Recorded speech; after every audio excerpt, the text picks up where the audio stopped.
hear it in the... All right. Check it out, man. What year? 1930. All right, that's so cool, dude. And it works. 1930 Ford Model A. Yeah, it does run and drive, but it does need work. The electrical systems, so like the lights don't work, horn doesn't work right now, tail lights don't work, cowl lights don't work.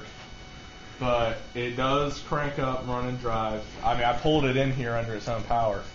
And dang. it needs some cosmetic work. There's some cracks you can see in the body.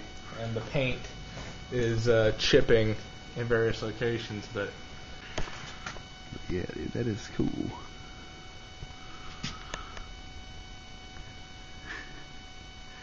So, manual vehicle, as they all were at one point. Yeah, it's got the 3-speed transmission. So it goes R, 1, 2, 3. And the clutch is non-synchronous. So what that means is you gotta pump the clutch a couple of times whenever you're going to change gears. It won't just, you gotta match the RPM of the engine when you drive it. This is your timing adjuster. So right now it's on full retard. And I'm not saying that to be funny, that's actually what it's called. Yeah. And then you lower it down to advance whenever you crank it up. And then this is your throttle, and you can also use it to adjust your idle as you're driving. So you can either drive using that, or you'll use the pedal down there, this pedal right here. That's also your throttle. There's your parking brake. These are actually your headlights, because you adjust the brightness. On the steering wheel, that's weird. Yeah, and then the meep, and then...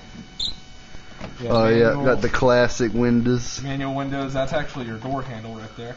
And then this is actually a lock, but I don't have any keyhole here, so I'm leaving it unlocked, obviously, because then I can't get in it. So what's it looking like under the hood? Under the hood... It's actually really clean for a 1930.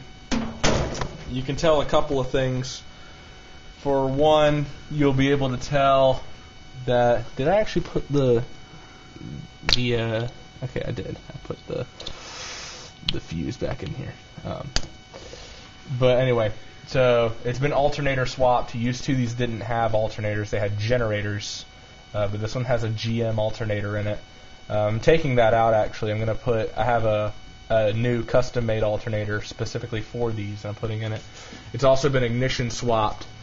Used to, these had a coil and point system where it had these two arms that would come off the distributor, and they would turn, and as it turned, like it was all completely mechanical, but this is an electronic ignition that I actually much prefer. I'm going to keep that in there, because that's a little more reliable. And I also think that this, I could be wrong, but this will actually prevent me from having to time it from the steering wheel, like with that little lever that I was showing you. I am replacing this as well. This is an aluminum fan. Actually, I don't know, it might be steel. But I'm getting rid of this 2-blade fan. I'm going to replace it with a 6-blade plastic one, because they'll last a really long time, but whenever they do start wobbling and wanting to fly off, it'll fly off, and if it's steel, it'll kill you.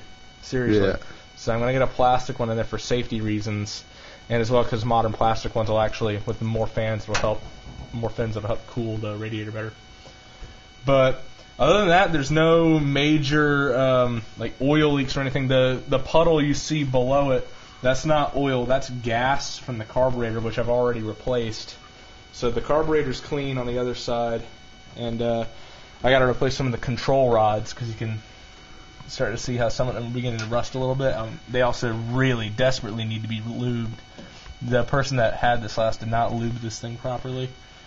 But yeah, it's a really nice car, and right now the only reason it's not running is because it doesn't have any gas. So that's what's keeping it from cranking up right now. But yeah, if I had gas in it, it'd run just fine. I mean, the radiator's topped off and everything, and I have parts over there for stuff that I need for it. So yeah, it'll be a cool car when I get it all set up and straightened out. Oh yeah. Look at that. Look at the. Oh yeah, the bird. I actually kind of wish it didn't have that. I kind of wish it had the it wasn't screwed on all the way. I kind of wish it had the regular thermometer, because those Thermometer? Yeah, it would have a thermometer up here. That's how you would actually read the temperature, but I don't have that. The one that I came with just had the bird. Okay, so whoever had it last changed it. Well, they ship like that from the factory. Oh, okay. That was a factory option, I'm pretty sure. Okay, it's just they didn't choose the They thermometer didn't choose option. the thermometer option, or the thermometer option had been phased out by that point. Because the thing about the Model A is that, I mean, there were several different ones. I mean, you could get these as a truck variant, where it just had a truck bed. They made the Roadsters, which kind of swooped up here and did, kind of that rig, so it was like a regular car. This is the Tudor Coupe version of it that I have, but they made all kinds of different ones. And, yeah, they're really cool. Henry Ford was still alive when this car was built, and Herbert Hoover was president of the United States when this car was built. So that's kind of what we're talking about here. It's 95 years old now, so I legitimately have great-grandparents who are younger than this car. That is insane. So, and the fact that it still runs and drives to this day is just, there aren't words for that. I heard from an old guy who said he has one of these and some others.